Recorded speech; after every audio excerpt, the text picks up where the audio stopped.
para a tua vida também. Se você pudesse se colocar de pé, em reverência à palavra do Senhor Jesus, vamos orar, depois nós abrimos as Sagradas Escrituras.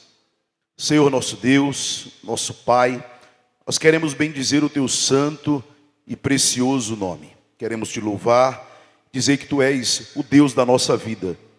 Eu coloquei uma frase hoje no grupo, Senhor, que diz assim: eu estou no melhor lugar da terra, que é a tua presença.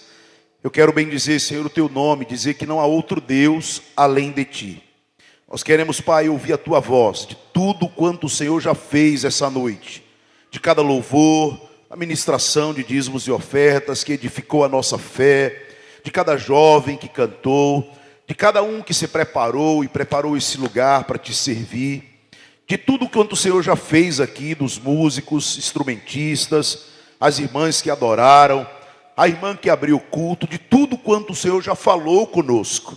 Nós pedimos mais uma vez, derrama da tua graça essa noite, nos dá a tua palavra viva, verdadeira, eficaz, que ela não volte vazia, que ela cumpra aquilo qual o Senhor a designou. Eu te peço, Pai, que se a tua palavra for para consolar os que sofrem, que assim seja, que se ela for para edificar o nosso caráter e nos parecer com o de Cristo, que seja dessa forma. Se for para nos corrigir, nos exortar, que seja também assim, Senhor. Mas não deixa a gente sair daquelas portas da mesma forma que nós adentramos. Coloca em nós aquilo que ainda nos falta e retira de nós aquilo que não tem te agradado. Para a glória do teu santo e precioso nome. Toda a igreja diz amém. Pode sentar, querido. Abra a palavra do Senhor no Salmo de número 32, Salmo de Davi. Salmo de número 32. Eu quero ler um versículo. Por enquanto, só um versículo. Eu quero ler com os irmãos. Depois a gente faz a exposição dos outros versículos do capítulo. Eu quero ler apenas o versículo de número 9. Todos acharam? Coloque amor e carinho nas minhas palavras, irmãos. Essas não são as minhas palavras, são as palavras do Senhor. O versículo 9 diz assim: não seja como um cavalo, ou não seja como uma mula. É Deus falando comigo, viu? Sem entendimento, os quais com freios e cabrestos são dominados. De outra sorte, não te obedecem. Até aqui, por enquanto. Irmãos, eu quero falar hoje sobre aquele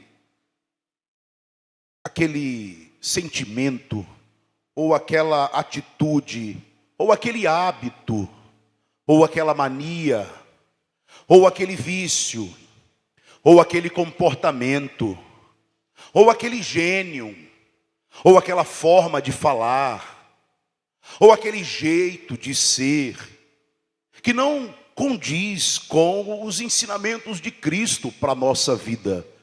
Eu quero falar sobre aquela fruta de Gênesis 3, do versículo 3, que o Senhor disse para não comermos, mas que nós insistimos em ir contra uma ordem de Deus. Eu quero falar sobre pecado.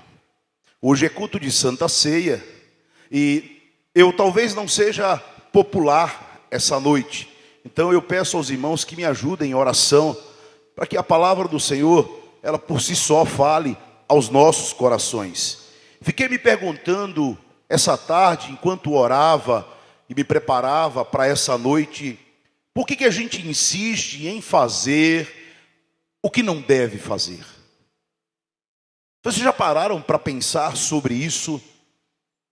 Por que nós insistimos em falar o que não deve falar? Por que a gente insiste em relacionamentos que Deus não deseja que a gente mantenha? Por que a gente insiste em hábitos que são contra a ordem de Deus de andar na pureza, de andar com bom testemunho? Por que a gente insiste na prática do pecado deliberadamente? Fiquei me perguntando, mesmo sabendo que estamos errados, algumas vezes mesmo conscientes que não estamos agradando ao Senhor, mesmo assim a gente insiste em fazer aquilo que não é o desejo de Deus para a nossa vida, em muitas vezes vícios da nossa alma, muitas vezes maledicência nos nossos lábios, muitas vezes concupiscência nos nossos olhos, muitas vezes desejos carnais em nossos corações, muitas vezes achando que estamos escondidos e que ninguém está vendo. Nós insistimos em quebrar o preceito de Deus e que é ruim para nós. Sabe, quando Deus estabeleceu a lei, o estatuto, os mandamentos, as ordenanças, a leitura correta não é Deus está proibindo, não. A leitura correta é Deus quer me preservar de destruir a minha própria vida. Eu não tenho um sítio e gostaria de ter algum amigo que tem, mas eu fiquei imaginando essa tarde, se eu tivesse um sítio e tivesse alguma fruta que fosse um veneno, eu chegaria para os meus filhos e diria para eles: filhos, não coma dessa fruta aqui, porque se você comer dessa fruta, você pode morrer. Não coma dessa fruta, filha, porque se você tocar nessa fruta, talvez você seja socorrida e consiga sobreviver, mas vai ser um sofrimento desnecessário. E assim é Deus conosco, com os seus filhos, porque muitas vezes você diz assim: por que eu estou fazendo? Muitas vezes quando me vejo já fiz, e eu vou à igreja e digo: Senhor, eu sou do teu povo, eu sou da parte dos crentes, eu sou daquele povo que ora, eu sou daquele povo que lê a Bíblia e as Sagradas Escrituras. Eu não sou um ímpio, e muitas vezes, mesmo consciente, eu sou batizado nas águas, eu já me casei, não estou em fornicação, eu já confessei o Senhor Jesus como Senhor e Salvador, eu vou aos cultos, eu participo às vezes daquilo que a igreja promove, eu quero fazer parte, mas chega segunda-feira, me parece que dá uma anestesia, me parece que dá uma amnésia, me parece que a minha carne quer prevalecer, me parece, e esse salmo de Davi no versículo 9, Davi diz assim: não seja como um cavalo, não seja como uma mula sem entendimento. Irmão, nós temos entendimento. Nós temos entendimento. Eu vou falar já sobre esse salmo, mas eu não sei se vocês já tiveram a sensação, e eu tenho ela frequentemente, que algumas coisas da minha vida estão travadas. Não sei se você tem, se só apenas eu que tenho esse tipo de sensação. Algumas coisas eu tenho a sensação de que não muda, por mais que eu me esforce, e parece que não anda, às vezes na família, às vezes no trabalho, pasmem, às vezes na igreja. Às vezes eu tenho a impressão, digo assim: Senhor, por que está tudo travado? Aí eu me lembro, e aí o meu raciocínio meritocrata, que Deus não é meritocrata, mas o meu raciocínio humanista, o meu raciocínio lógico diz: talvez seja os pecados que eu tenho cometido, aqueles que ninguém sabe, aqueles de pensamentos, aqueles de comportamentos, aqueles de palavras, aqueles de desejos, e aí você diz: pastor, se eu tenho isso, mas deixa eu te falar, você também tem. E como é que eu sei que você tem? Porque nós somos parecidos, nós somos filhos de Adão.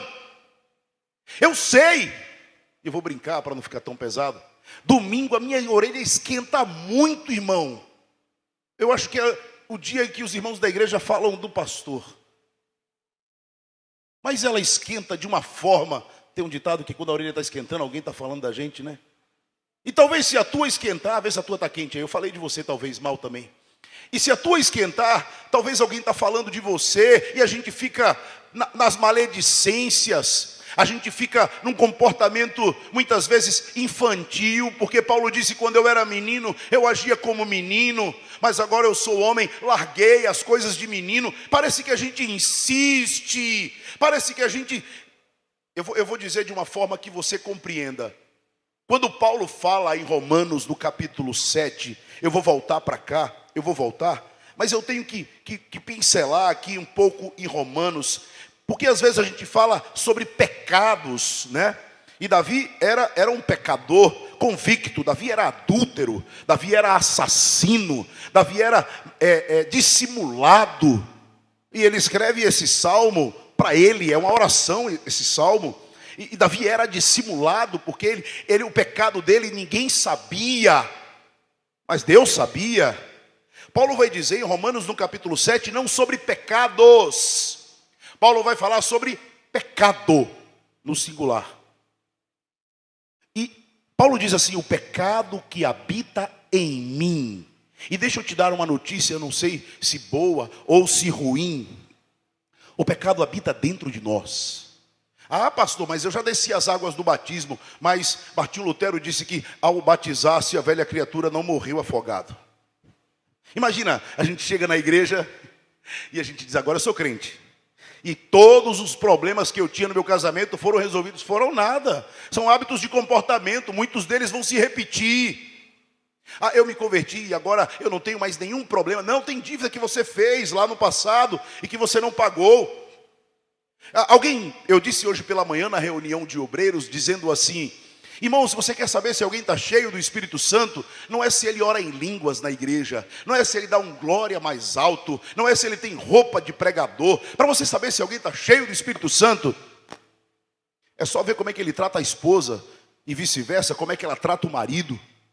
É só ver como ele lidar com seus filhos. É só ver como é que ele lidar no trânsito, quando algo sai do seu controle. É só ver quando o dinheiro acaba, como ele reage. É só ver a forma que se ele paga as contas dele. Isso diz mais se a pessoa está cheia do Espírito Santo do que se ela ora em línguas e dá um glória a Deus bem alto. Porque o nosso testemunho, ele fala muito mais. Eu aprendi uma frase alguns anos atrás, e eu faço dela um lema da minha vida, que é assim: eu parei de ouvir o que as pessoas falam. E se você puder repetir comigo até para gravar, fala assim: eu vou parar de ouvir o que as pessoas falam. Eu vou começar a observar como ela vive. Fala assim: eu vou começar a observar como ela vive. Porque às vezes há um hiato, há um distanciamento enorme entre o que se fala e o que se vive. E deixa eu dizer para vocês, vocês acham que vocês me conhecem? Não, quem me conhece é Micheline. Como diz Rafael, que come 1 quilo de sal comigo todos os dias. E assim, eu não estou aqui jogando balde de água fria em vocês. Na verdade, a palavra do Senhor diz que Deus só corrige os filhos quando Ele ama. Então, isso é manifestação do amor de Deus que habita em nós. Paulo diz em Romanos 7, assim, irmão, o bem que eu quero fazer eu não faço, o mal que eu não quero fazer se eu faço. Eu não sei se isso acontece com vocês. Quando vê, já falou. Quando vê, já olhou. Quando vê, já cobiçou. Quando vê, já murmurou. Quando vê, já fofocou. Quando vê, já repetiu a prática. E essa prática, ela obviamente, ela traz muitas coisas em minha vida e na tua vida que não glorificam o nome do Senhor nosso Deus. E é interessante, o que me conforta é que Paulo, o apóstolo, o maior bandeirante do evangelho, o maior evangelista depois de Jesus Cristo, o que me conforta é que esses tropeços parece que haviam também dentro de Paulo. O que me conforta, e não aqui concordando com o pecado, mas ao ler Romanos 7, Paulo diz que existe a lei do Espírito, que ele foi vendido pelo pecado. Se você abrir, não precisa abrir, mas Romanos 7,12 diz que a lei é santa. No 14 diz que a lei é espiritual. No 15 diz que o pecado habita dentro de nós. No 18 diz que não há bem algum dentro de nós. No 20 diz que o pecado habita dentro de mim. No 23 diz que nós somos prisioneiros do pecado. No 15 diz que eu não faço o que eu quero, mas o que eu não quero. No 18 vai dizer, mas se eu quero fazer, porém eu não consigo efetuar. No 20 vai dizer que o pecado habita dentro de mim. Aí Paulo pergunta no final, antes do final, no versículo 23, ele diz que a minha mente me torna prisioneiro. E aí no 24 ele vai dizer, quem me livrará desse corpo mortal? E ele mesmo responde, ele diz que só Deus, só Cristo pode me livrar dessa natureza carnal e pecaminosa que milita dentro de mim. Quando eu era recém-convertido, me ensinaram assim, Marcelo, dentro de você tem 2 cachorros, um bonzinho e um mau. Me ensinaram assim. E se você alimentar o bonzinho, você fica bonzinho. Se você alimentar o mal, você vai cair nas desgraças da carne. Aí eu pensava, não, eu vou alimentar o bonzinho. Eu vou para a igreja. Eu vou ler a Bíblia. Eu vou orar. Aí eu percebi que o cãozinho mau, ele estava comigo também, em todo lugar. Em todo lugar que eu ia, ele vinha comigo também. E aí ele dizia, olha, fala, reclama, está errado. E eu ficava, meu Deus do céu, eu estou alimentando o branquinho, eu estou alimentando o bravo, eu estou alimentando o bonzinho, eu estou alimentando quem? E eu descobri depois que isso é uma falácia. Eu descobri que eu sou esse cachorro. Eu descobri que sou eu que faço o mal, sou eu que peco, sou eu que falo, sou eu que tropeço, sou eu que falho. Eu descobri que existem 2 tipos de pessoas, as pecadoras, o outro grupo não é as não pecadoras não, tá? Você pensa que o outro grupo é de não pecadoras? Existem 2 grupos de pessoas, aqueles que sabem que pecam e aqueles que mentem para si mesmo e diz que não peca. Só existem 2 grupos de pessoas. Aliás, Jesus falou isso em Lucas 19, na parábola do fariseu e do publicano. O publicano, ele disse, era aquele que se achava santarrão. Deixa eu dar um parêntese aqui. Eu estava conversando com um advogado, amigo cristão, esses dias, e ele disse assim para mim, Marcelo, eu tenho um amigo que ele é assim, sabe aquele crente que é crente de verdade, é crente. E eu fico impressionado quando alguém me apresenta alguém assim, sabe? Aí eu disse assim para ele, como assim, crente de verdade? Ele falou, não, ele é tranquilo, ele é calmo, assim, a gente não tem nada para falar dele. Aí eu disse assim para ele, olha, eu não conheço a pessoa, eu não conheço essa pessoa, mas eu tenho que te dizer, ele falha, viu? Ele falou, falha não, eu disse, falha. Ele peca, viu? Ele falou, peca não, Marcelo. Eu falei, peca, e muito, viu? Eu falei assim, não confunda comportamento com identidade. A nossa identidade é pecaminosa. Nós somos egoístas. Nós somos egocêntricos. Nós somos individualistas. Pastor, mas eu me converti. Pois é, então por que você fala ainda o que não deve? Por que você... É fácil, tá? Só para saber se você é egoísta ou não. Tira a foto de um grupo de 50 pessoas. Sabe em quem você vai dar um zoom? Em você, para ver se ficou bonito naquela foto. Deixa um grupo de pessoas conversando. Sabe quem mais quer falar? Eu e você. Porque a gente não quer ouvir o outro. Nós somos egoístas. Nós somos egocêntricos. Nós somos donos da verdade. A gente sabe tudo. A gente tem opinião sobre tudo. A gente dá certo em tudo. Esses somos nós. Esses somos nós. E às vezes a gente não consegue entender porque as coisas da nossa vida estão travadas. A gente às vezes não consegue entender porque que as coisas da nossa vida não andam. Às vezes a gente... deixa eu te contar uma coisa. Pastor, às vezes eu faço alguma coisa errada e eu me sinto culpado. A culpa é uma grande bênção de Deus. Não é não, pastor. É uma grande bênção. A culpa significa que o Espírito Santo de Deus habita dentro de nós. E que um padrão divino foi quebrado. Fique preocupado quando você pecar em paz. Quando você não tiver a sensação de que caramba, eu errei. Quando você não tiver essa sensação, fique preocupado, porque a culpa é Deus colocando dentro de nós um padrão divino. Isso me desagradou. Isso está longe da minha lei. E isso está longe da minha vontade. Há uma semana atrás, um jovem aqui da igreja chegou para mim e disse assim: pastor, aquela oração que o senhor me ensinou, ela é difícil, pastor. Eu falei: qual, meu filho? Ele falou aquela oração assim: Senhor, eu quero fazer somente a tua vontade. Eu falei: mas é difícil por quê? Ele falou: porque às vezes eu quero fazer a minha vontade. Porque às vezes eu não quero nem pedir a Deus que faça a vontade dele.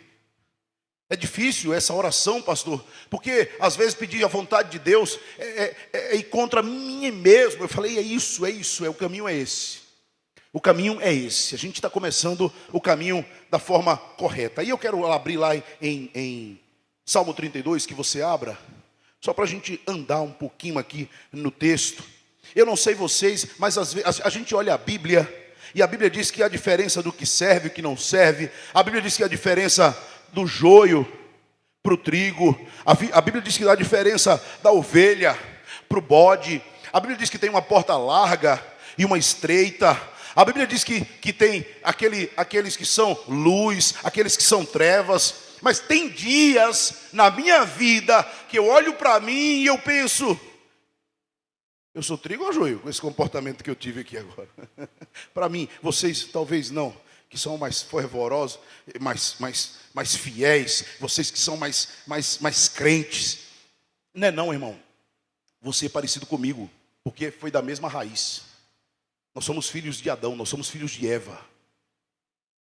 Aquilo que Isaías disse: pequei, Senhor, ai de mim, porque os meus olhos viram o rei. Eu sou homem de lábios impuros, habito no meio do povo de impuros lábios. Essa é a nossa condição. Eu não sei se alguém pregou diferente para você, mas nós precisamos lutar a vida inteira contra essa velha natureza. Posso ouvir um amém? Não é um culto muito pentecostal hoje, vai ser um culto mais de exortação, assim. Vai ser um culto mais do amor de Deus para a nossa vida. A gente é muito parecido com Pedro. A gente é muito parecido com Pedro. Quando alguém fere as nossas vontades, a gente quer arrancar a orelha dos outros. Quando alguém fere as nossas vontades, a gente quer puxar a espada. A gente é assim, irmão. A gente é assim. E Pedro teve essa convicção naquela pesca maravilhosa, quando ele passou a madrugada tentando trabalhar e não conseguiu nada. E de manhã Jesus pede o barco para ele, para ministrar para quem estava na beira da praia. E depois Pedro, vamos voltar para lançar as redes. E Pedro disse: eu já trabalhei a madrugada toda e não peguei nada, mas debaixo da tua palavra eu vou. E Jesus manda eles lançarem as redes. Eles pegam os peixes, o barco quase afunda. Pedro olha para Jesus e se afasta de Jesus e diz assim: se afasta de mim porque eu sou pecador. A convicção do pecado, ela precisa ser algo mais real e mais forte na nossa vida. Porque, obviamente, irmãos, eu não sei vocês, mas eu quero comer o melhor dessa terra, como diz Isaías 1,19. Eu não sei vocês, eu não vou ser hipócrita.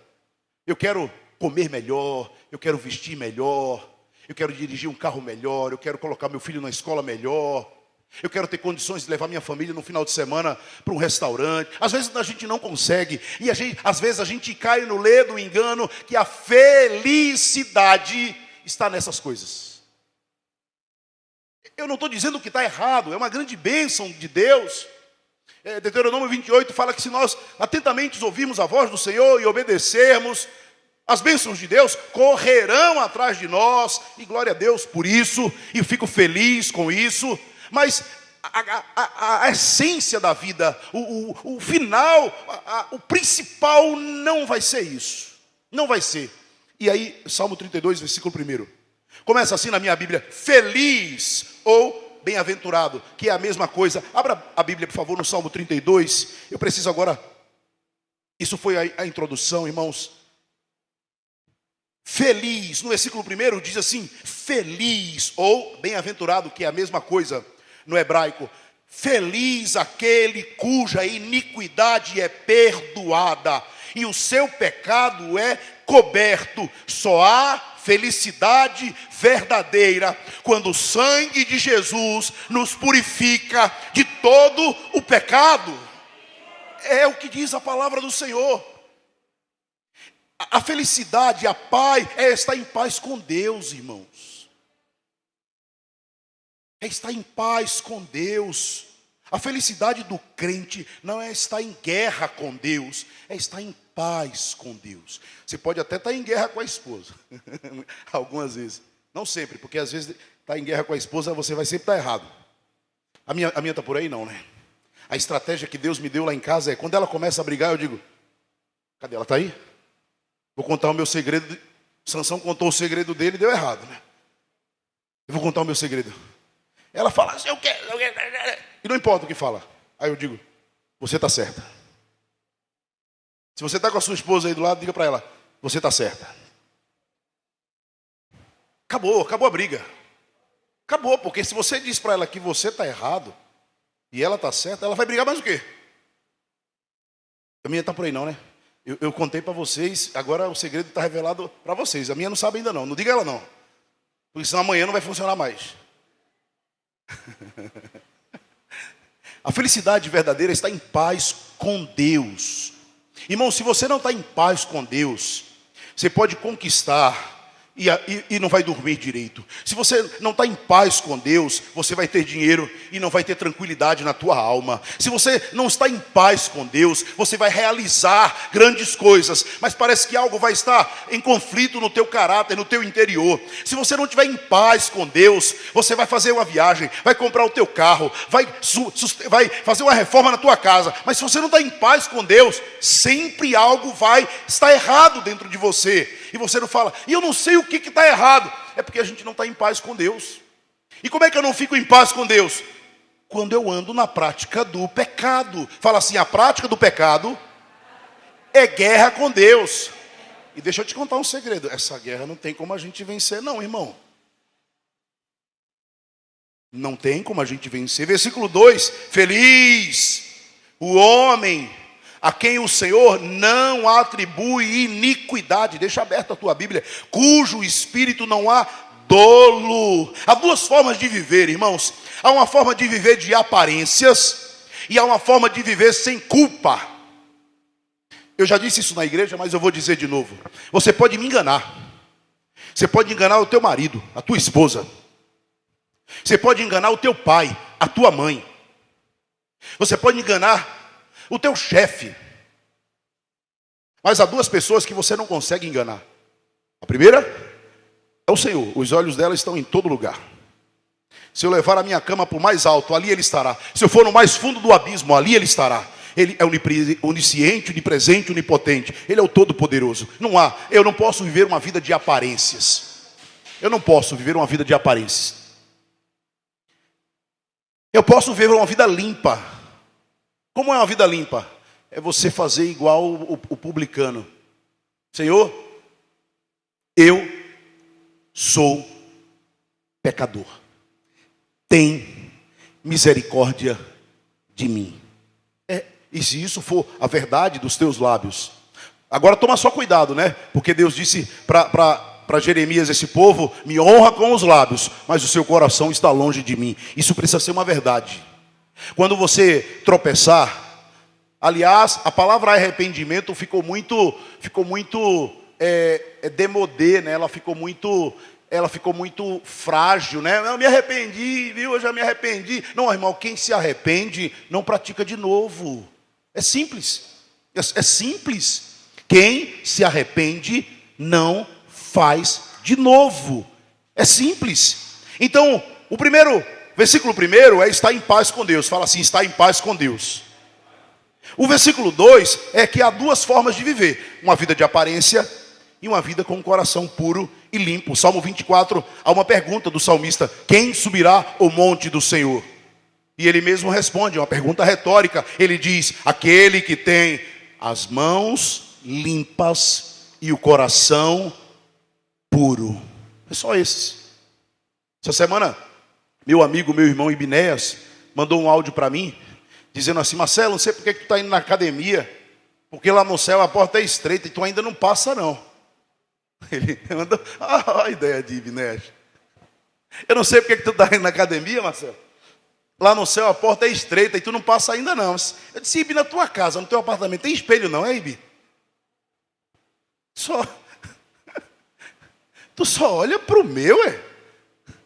E às vezes a gente é assim. Aqui é uma brincadeira entre amigos, tá? Mas às vezes a gente é assim. A gente só acha defeito no outro. A gente só acha falha no outro. A gente só acha problema no outro. A gente só... Meu amor voltou aqui, ó. Te amo, meu amor. A gente só acha...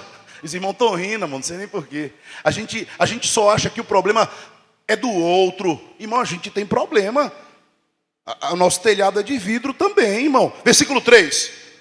Enquanto me calei, os meus pecados envelheceram os meus ossos, pelos meus constantes gemidos todos os dias. Irmãos, aqui no versículo 3 é guardar pecado, guardar pendências do passado, traz sofrimento na nossa alma. Fala assim: esconder pecado, pendências do passado, é igual, é uma forma, tá? Guardar pecado, mais pendências do passado, é igual sofrimentos na alma. Sofrimento na alma. Não tem como. Uma vez eu cheguei para visitar uma igreja lá em Boa Viagem. O pastor dessa igreja foi o pastor que pregou em Porto de Galinhas e Deus usou a vida dele para eu me converter. Aí ele veio de Londres, veio pregar nessa igreja. Eu disse: eu vou lá. Eu quero ir lá. E aí eu cheguei um pouco mais cedo no culto, primeira vez que eu fui nessa igreja. E eu estava passando um tempo muito difícil na minha vida, muito difícil. E antes do culto eu me ajoelhei. E eu fui quebrantado ali, eu não lembro, mas eu fiquei quebrantado. E eu fiquei chorando ali, tipo uns 10, 15 minutos na presença do Senhor. E antes de começar o culto, ele veio, olhou para mim. E olha quanto discernimento espiritual desse homem. Ele olhou para mim. Se fosse qualquer um, ia dizer: tá tudo bem, irmão? Está acontecendo alguma coisa com você? Posso te ajudar? Não é assim que a gente age, né? Ele olhou para mim e fez: irmão, você está em pecado, irmão? E eu olhei para ele.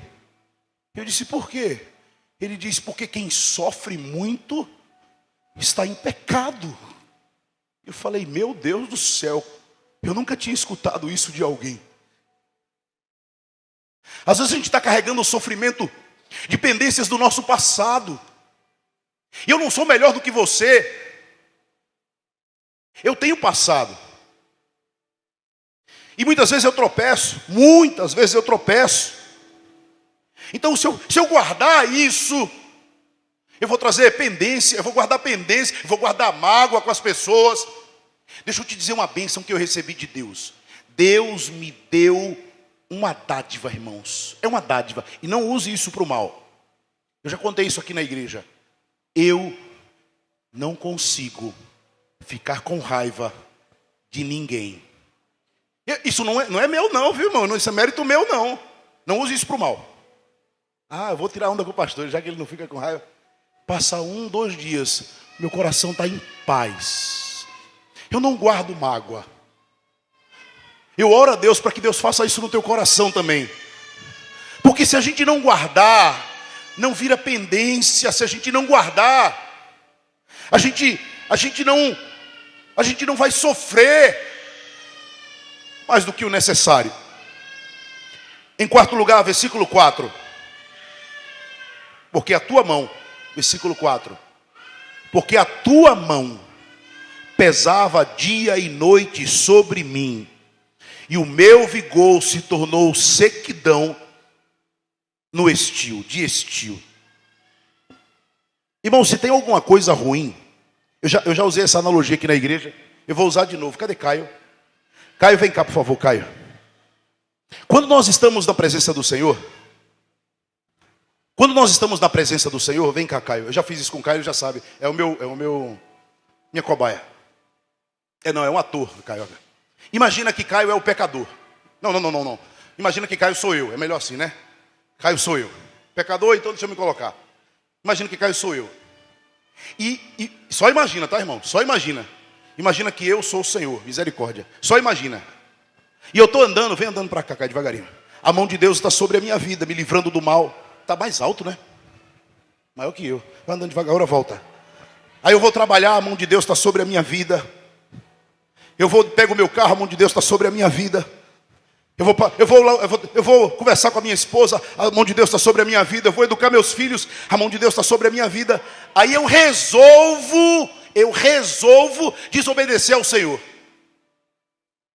Eu resolvo olhar o que não deve, falar o que não deve, assistir o que não deve, tocar no que não deve, fofocar quando não deve, encher meu coração de ira e de ódio, de mágoa e sequidão. Aqui no versículo 4 diz que a mão do Senhor pesa sobre mim. Ela pesa. Agora vai para lá e para cá tranquilo, Caio. Não consegue mais andar tranquilo, porque a mão do Senhor, vai para lá, Caio. A mão do Senhor está pesando sobre mim. Eu não consigo mais cuidar da minha casa como eu gostaria. Anda, Caio, não anda. Quando a mão do Senhor pesa sobre a nossa vida, a gente não consegue mais sair do lugar, irmão. Quando a mão de Deus pesa sobre a nossa vida, a gente não tem mais paz na nossa casa, não tem mais paz no nosso trabalho. E deixa eu te contar um segredo: o peso da mão de Deus ainda é a misericórdia. Obrigado, Caio. Ainda é a misericórdia de Deus sobre a nossa vida. Sabe o que é pior do que o peso da mão de Deus? É Deus tirar a mão dele e deixar a gente aos nossos próprios prazeres, às nossas próprias vontades. Tirei a mão. Ali está a tua esposa. Vai para lá, Caio. Não consegue, vai vir para cá, ó. Onde está o amante. Ali está o teu trabalho em honra. Vai para lá, Caio. Não consegue, vem para cá, fazendo negociações fraudulentas, porque a mão de Deus foi tirada de sobre a tua vida. Aqui está a igreja, vai para lá, Caio. Não consegue ir, porque a mão de Deus foi tirada de sobre a sua vida. E ele não sabe. Obrigado, Caio. Ele não sabe. Mas o Salmo 4 diz que o peso da mão de Deus cai quando nós estamos no erro, quando nós estamos em pecado, quando nós falhamos. E deixa eu te dizer, falhamos o tempo todo. No versículo de número 5, há um escape, há uma saída, há uma resposta. No versículo 5 diz assim: confessei o meu pecado. Fala assim: confessei o meu pecado. Irmãos, esse é o maior segredo de Davi. O segredo de Davi não é porque ele era rei. O segredo de Davi não é porque ele era bonito. O segredo de Davi não é porque ele era estratégico. O segredo de Davi não é porque ele era inteligente. O segredo de Davi não é porque ele era guerreiro. O segredo de Davi é que ele se arrependia de verdade. Fala assim: se arrepender de verdade. E aí quando Davi se arrepende de verdade, Deus olha para Davi e diz: um homem segundo o meu coração. Um homem adúltero, um homem assassino, um homem que ocultava o pecado. Mas no dia que Davi confessa diante de Deus as suas falhas, e hoje nós vamos sentar à mesa do Senhor. Hoje é noite de agir como Davi e confessar os nossos pecados. É hoje essa noite.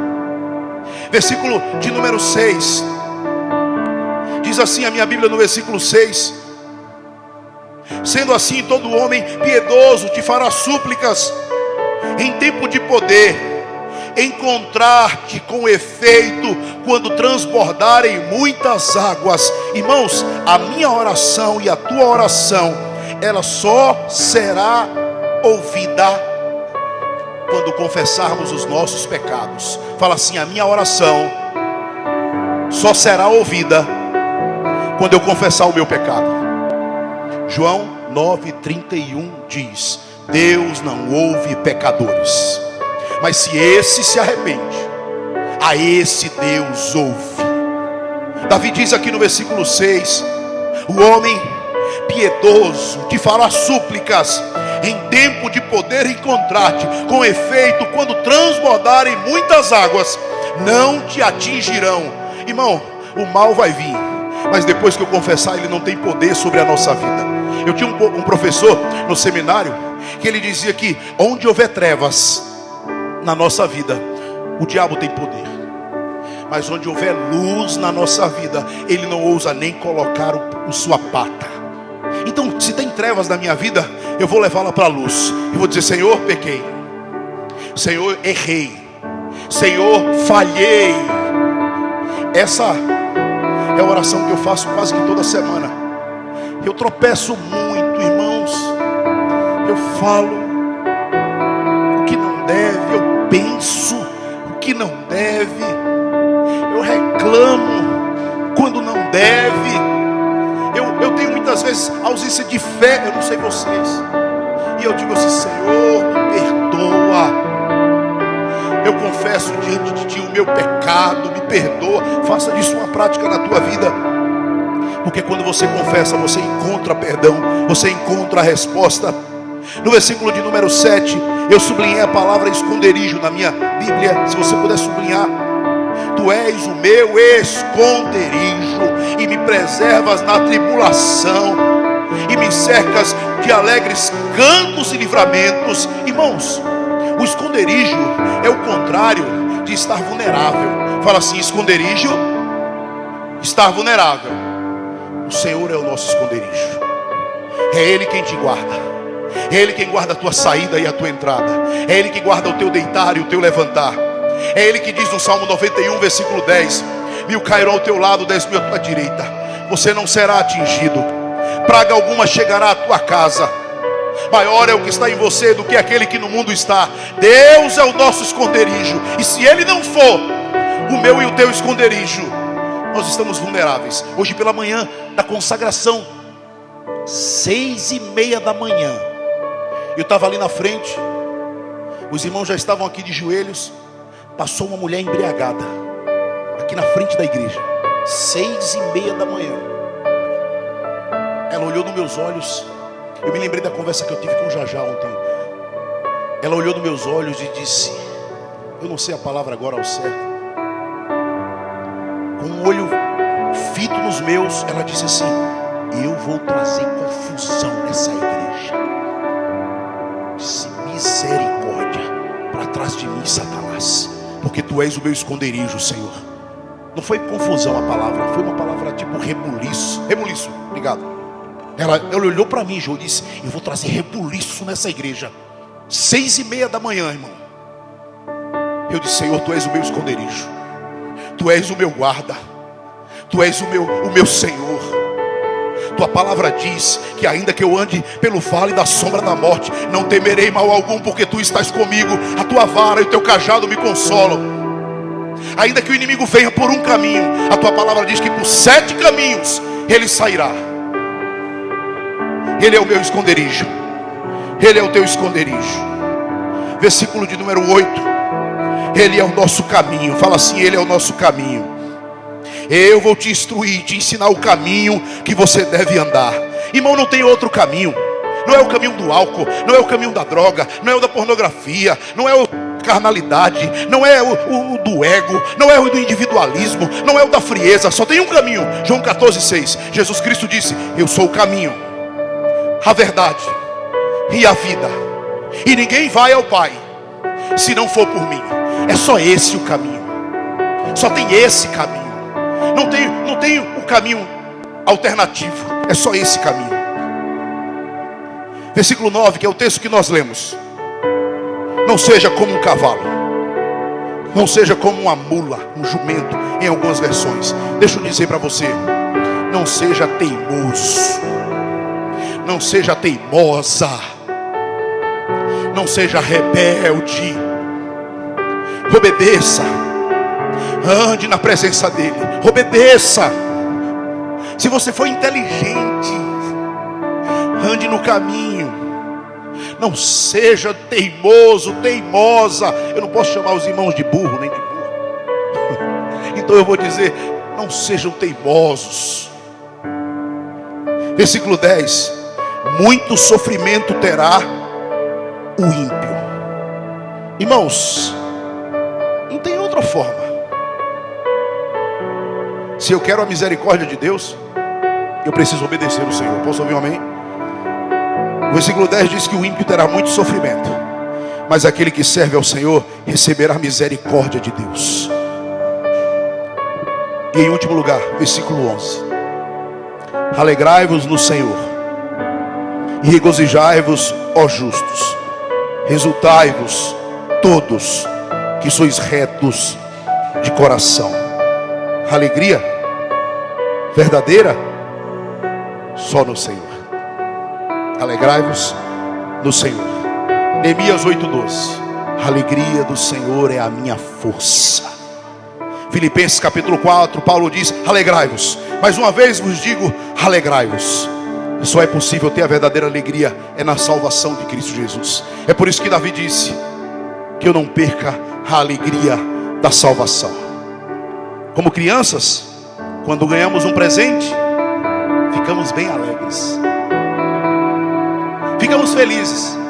Passa 1, 2, 3, 4 dias, a gente joga esse brinquedo do lado e não tem mais alegria, porque a alegria verdadeira só no Senhor. Meus conselhos para vocês essa noite são: fiquem em paz com Deus, não entrem em guerra com Deus, não vivam a vida de aparências, tenha o teu coração limpo e puro. Não guarde mágoas e pecados do passado e nem pendências. Isso vai trazer sofrimento para você. Não desobedeça. Não perca o teu sono. Não perca a tua paz. Porque o peso da mão de Deus, tudo dá errado na nossa vida. Confesse. Confesse os teus pecados. Quando você confessar os seus pecados, você recebe libertação do Senhor, as algemas caem. Você recebe a misericórdia do Senhor e você recebe uma nova vida. Você vai encontrar o Senhor quando você abrir o teu coração verdadeiramente. Ele é o teu esconderijo, Ele é o teu caminho. Não anda em desobediência e em teimosia. O sofrimento é para o ímpio, irmão, para os servos, para aqueles que obedecem. É a alegria do Senhor para a nossa vida. Fecha os teus olhos, curva a tua cabeça, confesse os seus pecados, peça perdão a Deus. Peça perdão a Deus pelo que você fez essa semana. Você sabe que fez. Você sabe. Peça perdão a Deus por esse coração duro, com dificuldade em perdoar. Peça perdão ao Senhor pela maneira que você reage às circunstâncias difíceis da tua vida, como você tem tratado a tua esposa e o teu marido. Peça perdão ao Senhor. Esse pecado de estimação, esse hábito, esse comportamento, peça perdão ao Senhor. Isso que você está vendo que está desagradando ao Senhor, peça perdão a Ele. Deus não quer nos castigar, Ele quer nos perdoar, Ele quer nos lavar, Ele quer nos limpar, Ele quer mudar a nossa sorte. Nós vamos sentar à mesa do Senhor. Vamos sentar à mesa do Senhor. Só tem uma maneira de sentar na mesa do Senhor: é confessando os nossos pecados e nos arrependemos da nossa iniquidade. É a única maneira. Não tem outra forma, a não ser que você queira viver uma vida de aparências. Eu não quero. A não ser que você queira viver uma vida dupla. Eu não quero. A não ser que você seja um aqui na igreja e outro na sua casa. Eu não quero, Pai. Eu não quero, Senhor. Eu quero ser um só onde eu estiver, Pai. Eu quero te pedir perdão pelos meus pecados. Eu quero te pedir perdão pelos pecados da minha casa. Você que é marido e pai, peça perdão a Deus pelo pecado da tua família. Você é o sacerdote da tua casa. Eu quero te pedir perdão pelos pecados dessa igreja, Senhor. Nos justifica com teu sangue, Pai, com sangue carmesim. Nos lava, Senhor, e seremos mais alvos que a neve. Meu Deus, guia-nos pelas veredas da justiça. Eu não quero ser como um cavalo, nem como uma mula. Eu quero te obedecer, Senhor. Eu quero te obedecer, Jesus. Eu quero te obedecer. Confessados estão os nossos pecados, perdoados estão os nossos pecados. Eu sei que o grupo de louvor está aqui. Eu queria pedir para vocês só 3 minutos, só 3, se vocês me permitirem. Cadê Jajá? Eu e Jajá ensaiamos uma música ontem. Vem cá, Jajá. Só 3 minutos, uma música bem curtinha, que ela tem muito a ver com essa palavra. Muito a ver. E vocês vão louvar. Ontem eu fui lá na casa de Jajá cortar o cabelo. E eu disse: Jajá, Deus me deu uma palavra no Salmo 32, Jajá. Eu estava orando, irmão, de sexta para o sábado eu não consegui dormir. Não, de quinta para sexta eu não consegui dormir nada, absolutamente nada. E aí eu fui orar pela madrugada, e eu vi o sol nascer. E aí Deus me deu essa palavra, essa do Salmo 32. E na sexta-feira eu estava aqui abrindo boca no evangelismo, com um sono, irmão, 8 horas da noite, pastor querendo conversar. Eu disse: pastor, eu quero dormir, pastor. E ele querendo conversar. Eu disse: pastor, eu estou com sono. E ele conversando. Eu estava, aí no sábado eu fui lá em Jajá. Eu disse: Jajá, Deus me deu uma palavra. Aí Jajá falou assim: então vamos cantar um louvor, pastor. E esse louvor que a gente cantou ontem lá, e Deus falou tanto comigo nesse louvor. E eu espero que Deus fale com você. Eu espero que Deus fale com você. Saúde o povo de Deus com a paz do Senhor. Amém. Aleluia. Quem sabe eu peço que os irmãos cantem junto comigo.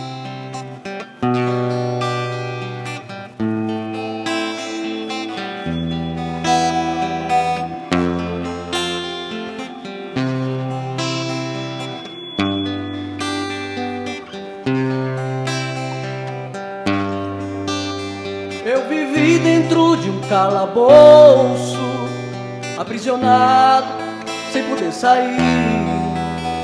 Para mim era o fim do mundo. A vontade era sair dali. O inimigo fez de tudo pra minha vida acabar. Mas apareceu um homem, estendeu a mão para me ajudar. Foi Jesus, o Nazareno. Foi Jesus, o Filho de Deus. Foi Jesus, o carpinteiro, que me amou primeiro e a vida me deu. Foi Jesus, o Nazareno. Foi Jesus, o Filho de Deus. Foi Jesus, o carpinteiro, que me amou primeiro e a vida me deu.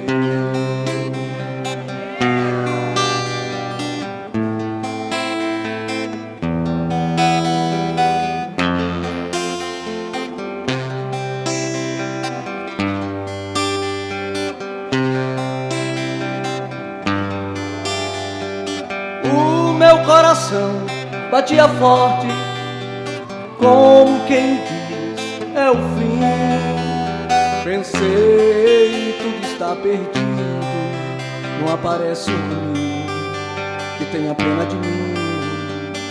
Mas quando eu estava chorando, ouvi alguém falando, dizer-me assim: não temas, eu estou contigo, sou eu teu amigo e vou te fazer feliz.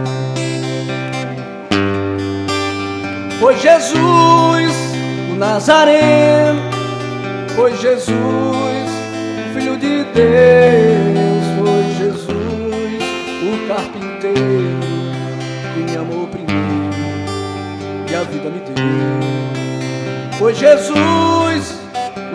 Nazareno, foi Jesus, Filho de Deus, foi Jesus, o carpinteiro, que me amou primeiro e a vida me deu. Foi Jesus, o Nazareno, foi Jesus, o Filho de Deus, foi Jesus, o carpinteiro, que me amou primeiro e a vida me deu.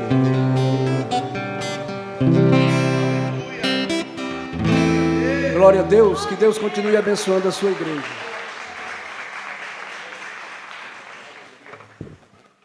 Vamos consagrar. Vamos consagrar. Som.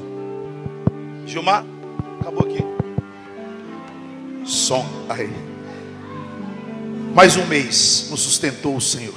Aliás, antes de falar da ceia, irmão, hoje os jovens esqueceram de trazer o projetor para aqui. Aí a gente não teve acompanhamento das músicas. Aí eu pequei ali. Que raiva que me deu. Aí chegou o momento da oferta, não botaram o Pix ali. Aí eu com a minha cabeça carnal preocupada. Amanhã é o dia de pagar o aluguel da igreja. O pessoal nem botou o número do Pix ali. Misericórdia.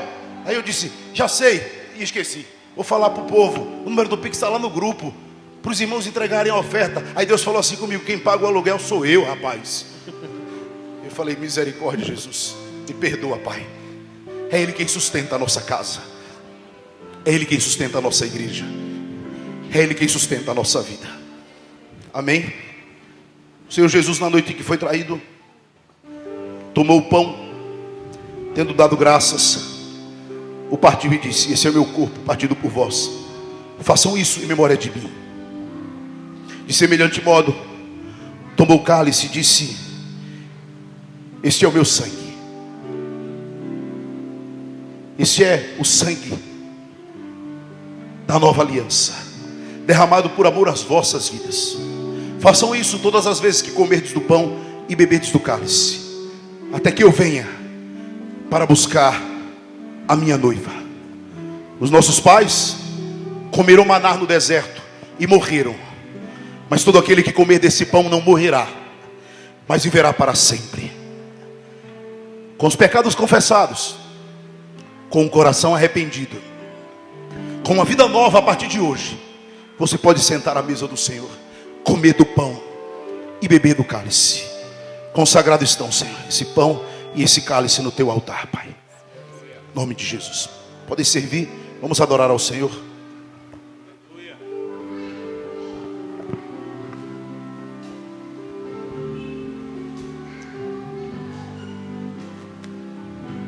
Bem mais que as forças, poder e reis, que a natureza e tudo que se fez,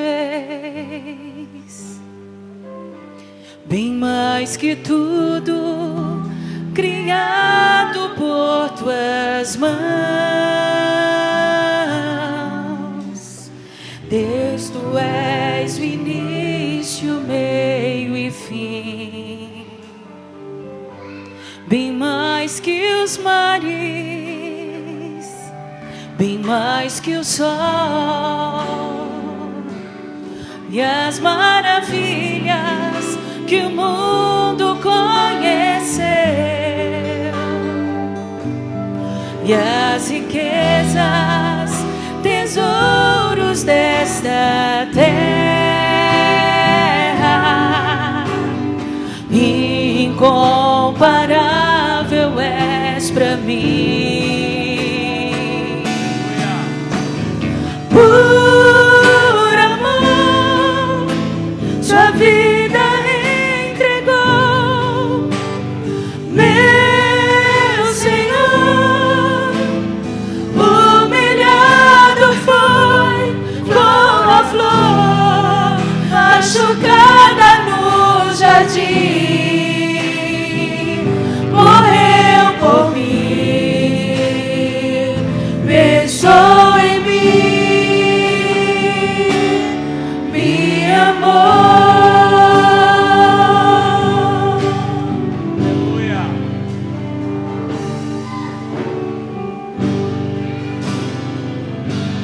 bem mais que os mares, bem mais que o sol e as maravilhas que o mundo conheceu e as riquezas, tesouros dessa terra. Incomparável és pra mim. Por amor, sua vida entregou, meu Senhor. Humilhado foi como a flor machucada no jardim, morreu por mim, pensou em mim, me amou. Por amor, sua vida entregou, meu Senhor. Humilhado foi como a flor machucada no jardim, morreu por mim, pensou em mim, me amou.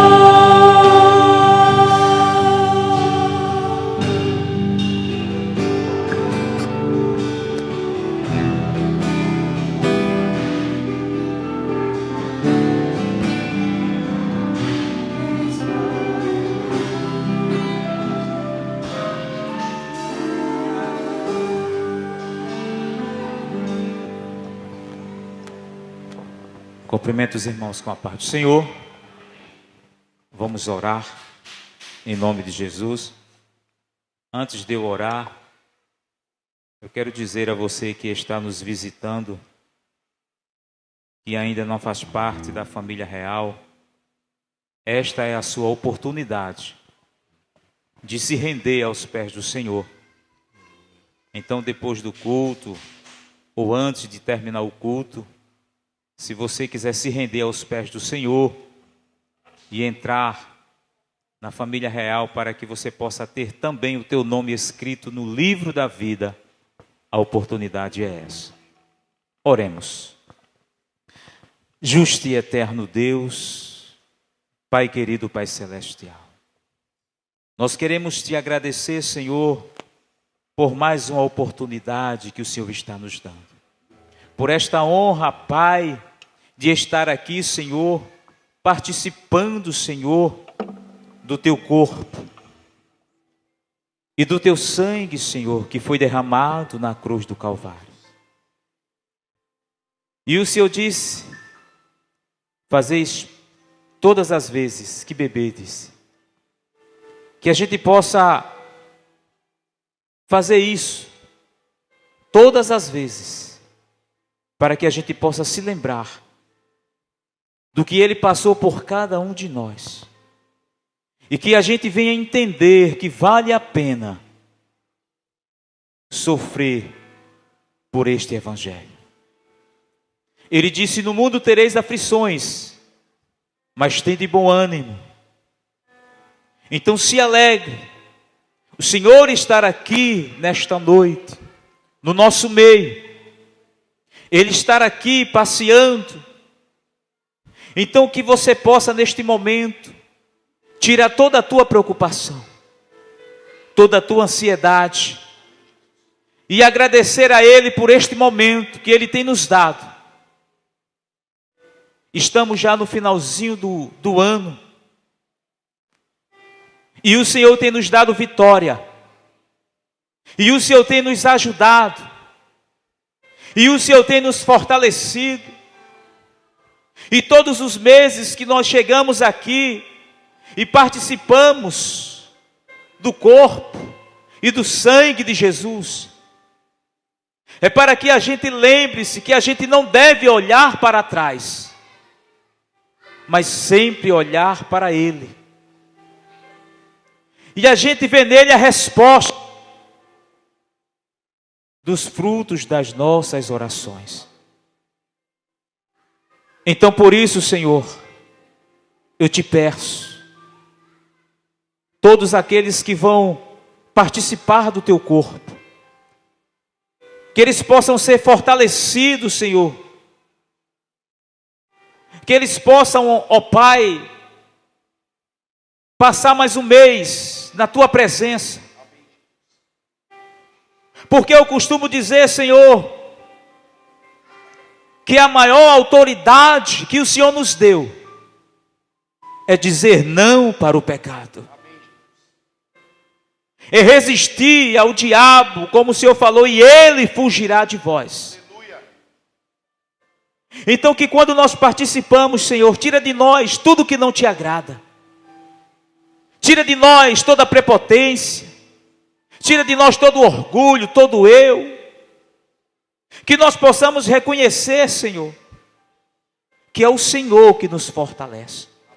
Então nós queremos te agradecer por esta mesa que está posta, por este banquete celestial que o Senhor tem todos os meses, nos dado a oportunidade de sentar na mesa.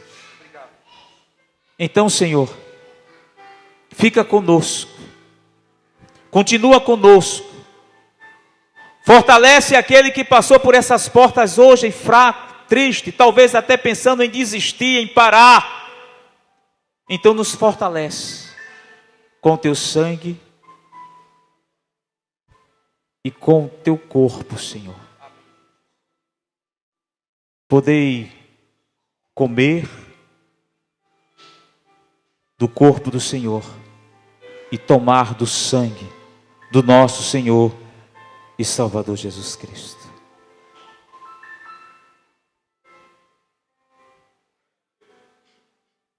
Glória a Deus! Glória a Deus! Você pode dar um glória a Deus aonde você está? Ora venha, Senhor! Maranata! O inimigo não queria que a gente estivesse aqui nesta noite. Mas o Senhor, como o pastor falou, está com as mãos estendidas. Para onde você vai, Ele vai.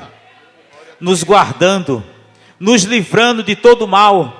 E todo o plano do inimigo caiu por terra e você chegou aqui nesta noite. Amém? Tem alguém para Jesus nesta noite? Que está nos visitando? Se não tem, que Deus abençoe. Tem um ali? Tem alguém para Jesus? É o Senhor? Venha cá em nome do Senhor Jesus. Ah, é visitante, né? Amém, Deus abençoe. Faça assim com as mãos, para receber a bênção dos apóstolos. Que a graça e a paz, e o amor de Deus, e a consolação do Santo Espírito de Deus, esteja com cada um de vós, agora e para todo sempre. Toda a igreja diz... Amém, amém e amém. Dá uma salva de palmas bem forte para Jesus. Não vá embora correndo. Agora é nosso cafezinho de comunhão. Vai ser uma grande bênção do Senhor. Aleluia.